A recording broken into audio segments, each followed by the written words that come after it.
Amém, então. Vamos abrir em Filipenses 4. Estamos terminando o nosso estudo nesse capítulo sensacional.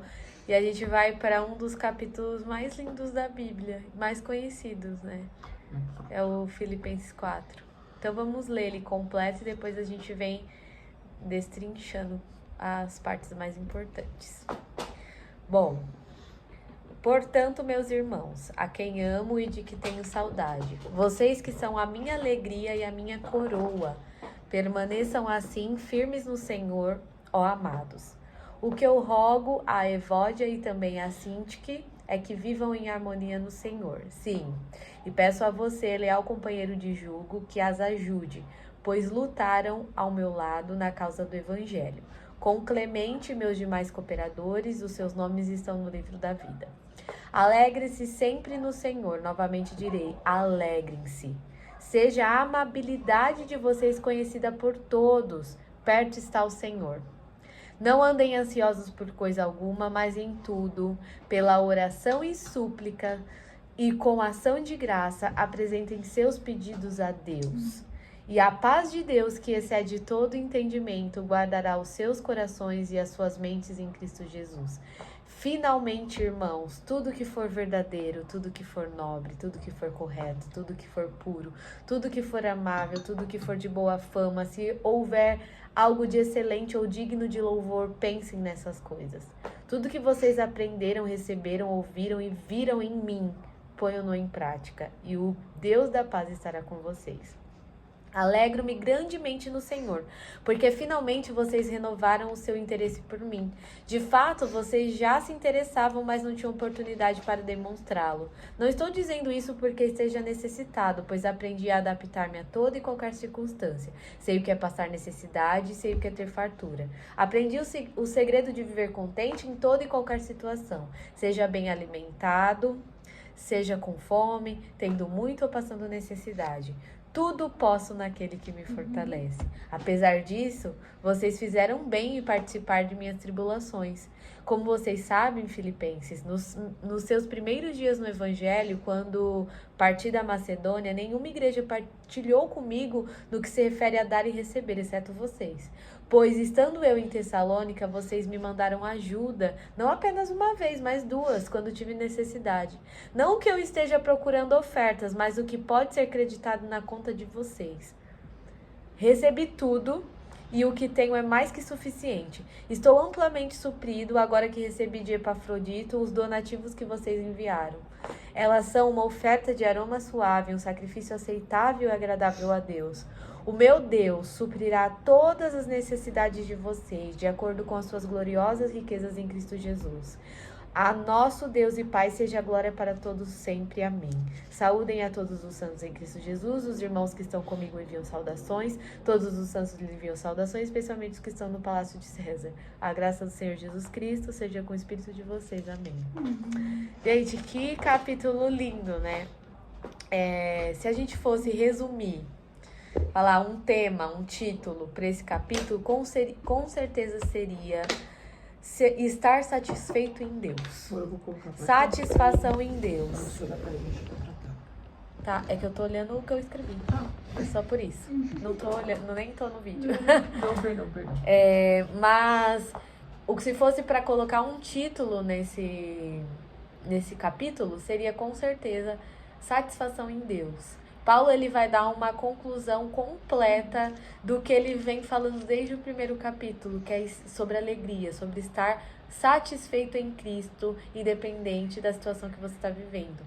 Então, ali ele vai dar alguns princípios. Então, quando a gente vai lendo aí durante o capítulo, a gente vai ver que Paulo fala alguns princípios importantes que nos leva a ter satisfação em Deus, que nos leva a estar satisfeitos em Deus. O que você pode carregar com você, quais virtudes você pode carregar em você para que você viva em plena satisfação. E aí no versículo 4, primeiro que ele começa falando, eu achei interessante, que ele começa falando que os irmãos em Filipenses é para ele uma alegria e uma coroa. Ele considera as almas que ele ganha para Cristo, as almas do reino, da qual ele cuida, da qual ele pastoreia, da qual ele discipula, como uma coroa. Então ele fala, ó, vocês são a minha alegria e a minha coroa, ou seja, vocês são a minha riqueza, aquilo que eu estou, a riqueza que eu estou juntando são almas. Então isso é muito lindo, né? Ele considera as almas que ele ganhou como coroa, como riqueza. Então ele fala, vocês que são a minha coroa, permaneçam firmes no Senhor. E aí no versículo 2 é interessante que ele vai falar de duas pessoas, chamadas Evódia e Sintique, que foram pessoas que serviram muito na obra com Paulo, e ele fala, né, que vocês lutaram ao meu lado por causa do evangelho. Só que neste momento vocês estão em conflito. Então ele vai falar ali da Evódia e da Sintique para elas viverem em harmonia no Senhor, porque com certeza elas estavam em pé de guerra. Mas aí ele vai falar de Clemente também, não vai falar nada de errado do Clemente, apenas que o nome dele está no livro da vida, e a gente se questiona, né? Será que se nós fôssemos pastoreados por Paulo, será que a gente seria a Evódia e a Sintique, ou a gente seria o Clemente? Ou o Epafrodito? Quem a gente é nessa história? Os arrumadores de confusão, aqueles que estão sempre ajudando, pregando o evangelho, aquele que vai, coloca o pé no mundo, né? Que foi o Epafrodito, o enviado. Quem que a gente é nessa história toda? Mas vamos lá. O primeiro princípio para vivermos satisfeitos em Deus, para vivermos a plena satisfação de Cristo em nossas vidas, é o versículo 4 que fala: alegrem-se sempre no Senhor. Novamente direi, alegrem-se. Paulo fala no capítulo 1, no capítulo 2, no capítulo 3, e por fim ele repete 2 vezes em um único versículo. Alegrem-se sempre no Senhor. Alegrem-se. Então a alegria, viver em plena alegria, é a primeira base para a nossa satisfação. Por que viver em plena alegria? Porque Jesus é a nossa alegria. Então aqui ele está falando, você pode estar passando pelo pior dia da sua vida ou pelo melhor. Isso não vai definir se você está feliz ou não. Quem define a sua alegria é Cristo. Ele é a sua plena satisfação. E aí o segundo, e é interessante também que ele continua, ele falando assim, ó: seja a amabilidade de vocês conhecida por todos, do versículo 5. O que é a amabilidade? O seu ato de amar. Como fala? A sua compaixão, a sua bondade, aquilo que você tem de mais expressão de amor, conhecida por todos. Então, não é só estar em alegria. Vocês precisam demonstrar amor, e a ponto desse amor ser conhecidos por todos ao seu redor. Porque o Senhor está perto de você. Ele fala, perto está o Senhor. E se o Senhor está perto de você, então é seu dever expressar Ele. Ele é o amor. Então, se nós temos essa responsabilidade de quando as pessoas chegarem perto de nós, não ver tristeza. Não vê aquele semblante caído, de triste, sabe aquela pessoa triste que só reclama, que suga a sua alma quando você tá perto? Em nome de Jesus, não podemos. Com certeza, Paulo não era assim, com certeza. Tanto que ele escreveu um livro dentro da prisão, considerado um livro da alegria. Eu acho que o fato dele escrever um livro, pensa, uma igreja como Filipenses, era uma igreja maravilhosa, que ofertava na vida dos missionários, que dava bom testemunho. Só que se foi necessário que ele escrevesse um livro, uma carta para eles, pedindo, aconselhando eles, né, alertando eles sobre serem alegres, é porque não estavam muito alegres, não. Estavam cumprindo ali todas as responsabilidades de cristão, mas talvez não estavam expressando para o lado de fora, para as pessoas que estavam ao redor deles, a alegria que eles precisavam expressar. Como que as pessoas vão querer estar no reino de Deus com pessoas tristes, pelo amor de Deus, desanimadas, que só reclamam em nome do Senhor Jesus? Não tem como. As pessoas ao nosso redor precisam ver em nós a amabilidade, plena amabilidade. Não que a gente tem que ser falso, Um bando de hiena rindo o tempo mas nós inteiro. temos que ser muito mais otimistas.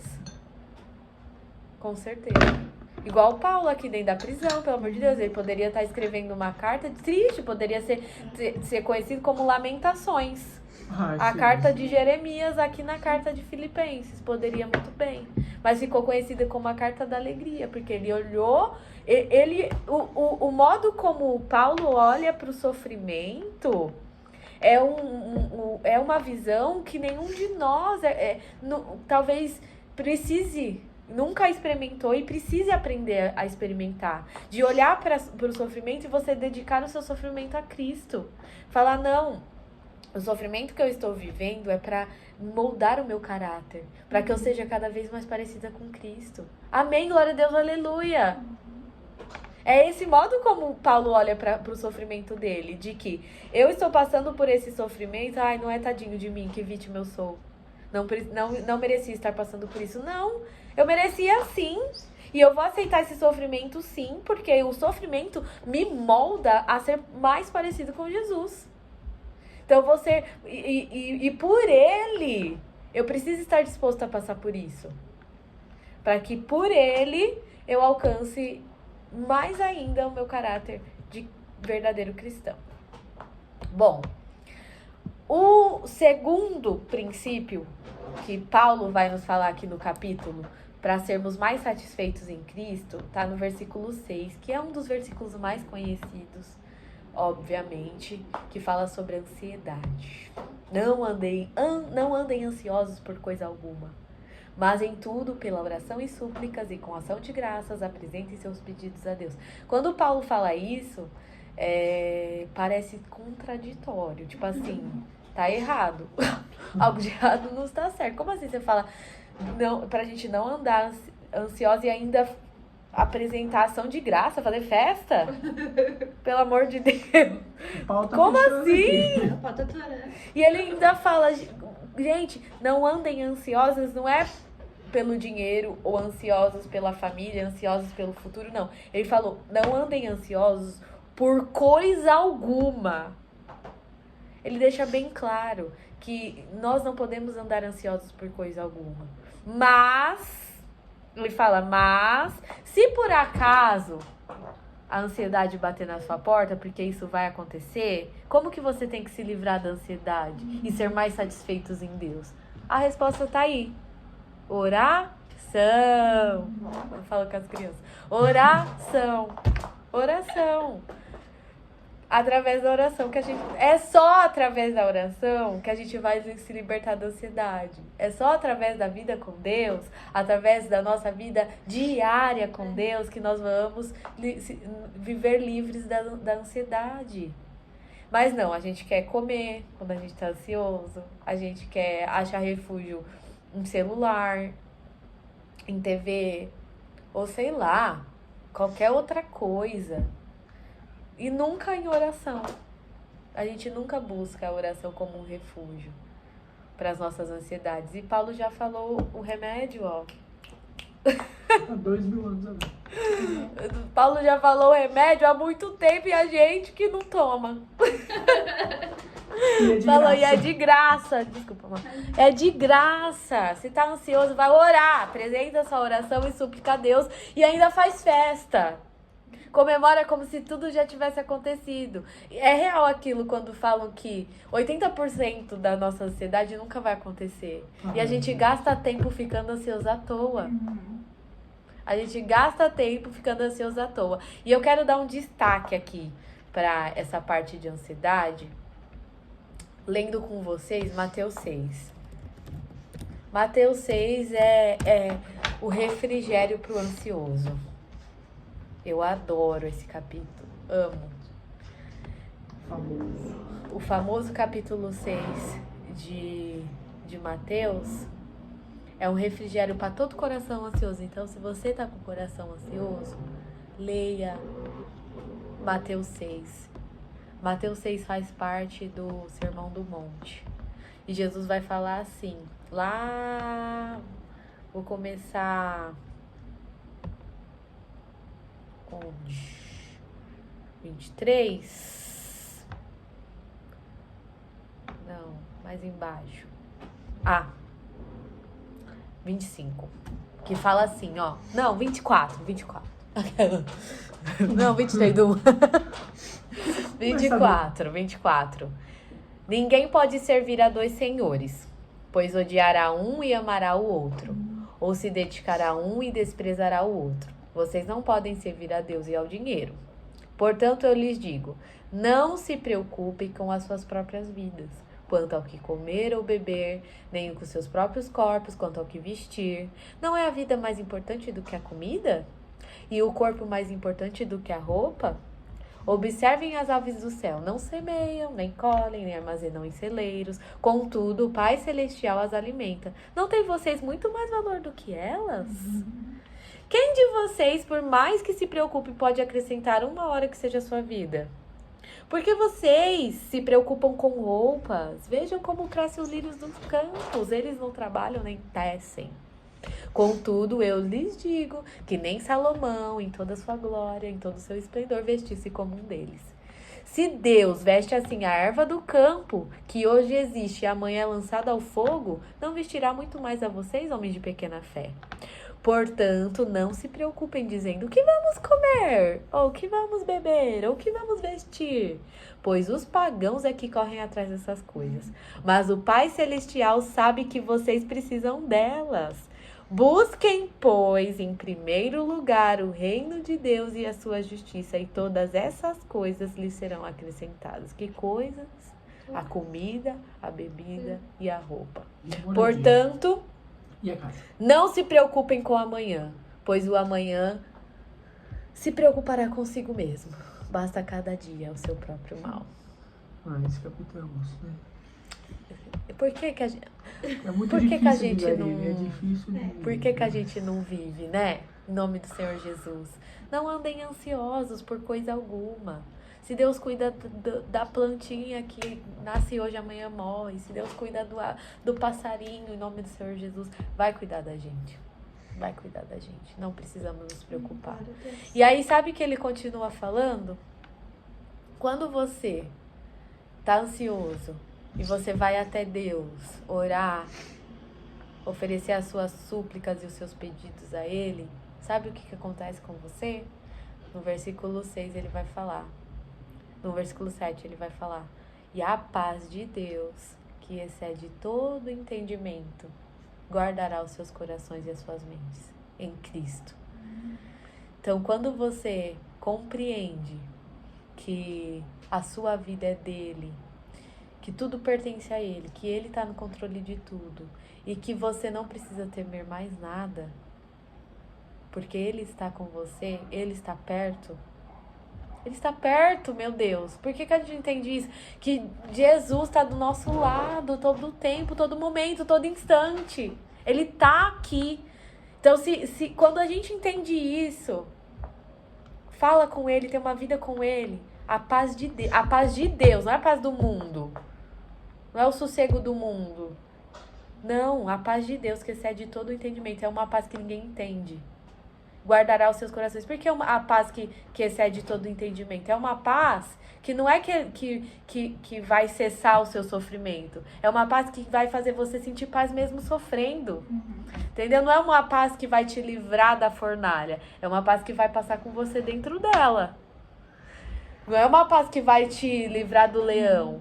É que vai fechar a boca do leão e vai fazer ele sorrir pra você dentro da cova, entendeu? É dessa paz que a Bíblia tá falando.